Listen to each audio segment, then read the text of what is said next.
एक समय की बात है जब गुरुजी अपने अनुयायियों के साथ बैठे हुए वार्तालाप कर रहे थे और उन्हीं अनुयायियों में एक नवयुवक जुड़ा था। जब गुरुजी से चर्चा चल रही थी उसी समय उस नवयुवक का प्रश्न था कि गुरुवर, आप हमें ये बताएं कि हम हमारे जीवन को किस प्रकार से सफल बना सकते हैं। ऐसे कौन से लक्षण हैं जिन्हें हमें अपने जीवन में उतारना चाहिए।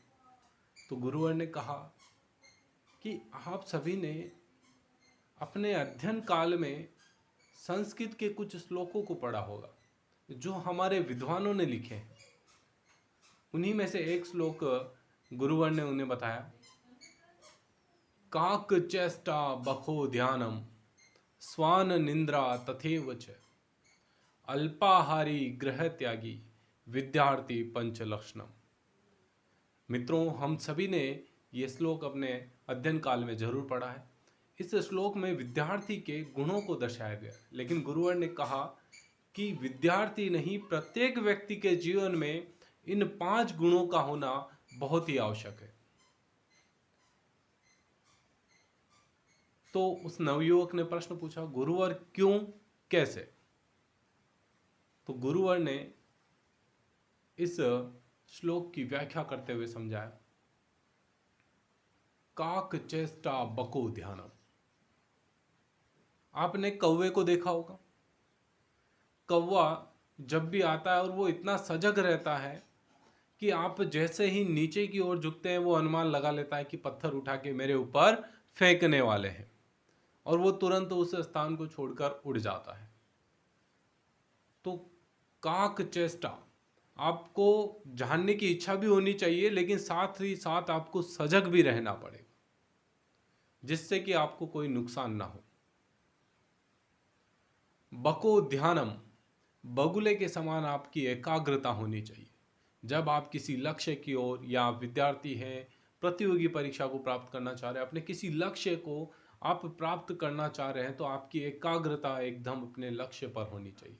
जिस प्रकार अर्जुन ने मछली की आंख को भेदा था, क्योंकि उसे सिर्फ मछली की आंख ही दिख रही थी, उसी प्रकार से जब एकलव्य को धनुर्विद्या सीखनी थी और द्रोणाचार्य ने जब धनुर्विद्या सिखाने के लिए उन्हें गुरुकुल में प्रवेश नहीं दिया, उस समय एकलव्य ने गुरु की दी हुई शिक्षाओं को दूर से देखकर भी अपनी एकाग्र चित्त से समझकर एक बहुत बड़ा धनुर्धर बना था।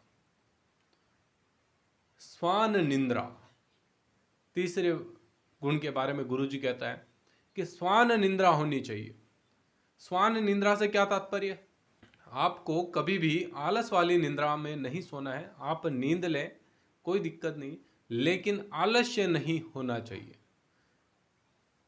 कुत्ता सोता हुआ रहता है, लेकिन जैसे ही उसको किसी की आहट होती है फटाफट से खड़ा हो जाता है। तो यह है स्वान निंद्रा। उसके बाद गुरुजी ने चौथी गुण की बात करी कि हमेशा व्यक्ति को अल्पाहारी होना चाहिए।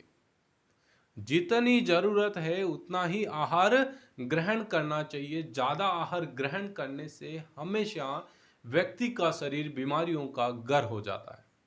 यदि आपको दीर्घायु जीना है और निरोगी जीवन जीना है तो आपको हमेशा अल्पाहारी होना पड़ेगा। और उसके बाद अंतिम गुण की बात करते हैं कि आपको गृह त्यागी होना चाहिए। गृह त्यागने का मतलब ये नहीं कि आप घर को त्याग दें, ग्रस्त जीवन छोड़ दें, सन्यासी बन जाएं, ऐसा नहीं।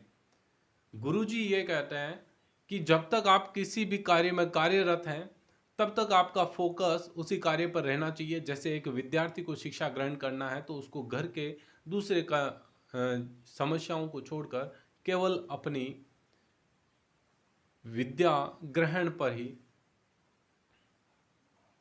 जैसे किसी विद्यार्थी को शिक्षा ग्रहण करनी है और शिक्षा ग्रहण करने के लिए अपनी एकाग्रता चाहिए, उसी प्रकार से उसको घर के एटमॉस्फेयर से, घर में क्या चल रहा है क्या नहीं चल रहा, उससे दूर होकर अपनी शिक्षा पर ही फोकस करना चाहिए। उसी प्रकार से प्रत्येक व्यक्ति को जब वो किसी कार्य में कार्यरत है उस समय अपनी एकाग्रता के साथ केवल और केवल उसी का ध्यान रखना चाहिए। घर की क्या समस्याएं चल रही है क्या नहीं चल रही है, ऐसा नहीं सोचना चाहिए। आप सभी ने देखा होगा जब किसी व्यक्ति के घर में कोई समस्या चल रही होती है और वो किसी कार्य को कर रहा होता है, मान लीजिए किसी मशीन पर काम कर रहा है और उसका ध्यान भंग हो जाता है, उस समय वो कहीं न कहीं चोट खा बैठता है। तो गुरुवर ने इन 5 गुणों को प्रत्येक व्यक्ति के जीवन में होना बताया है। यदि कोई व्यक्ति इन 5 गुणों को अपने जीवन में उतार लेगा, तो वो कभी भी असफल नहीं होगा, कभी भी अस्वस्थ नहीं होगा। ये गुरुवर ने उस नवयुवक को समझाया। जय श्री राम।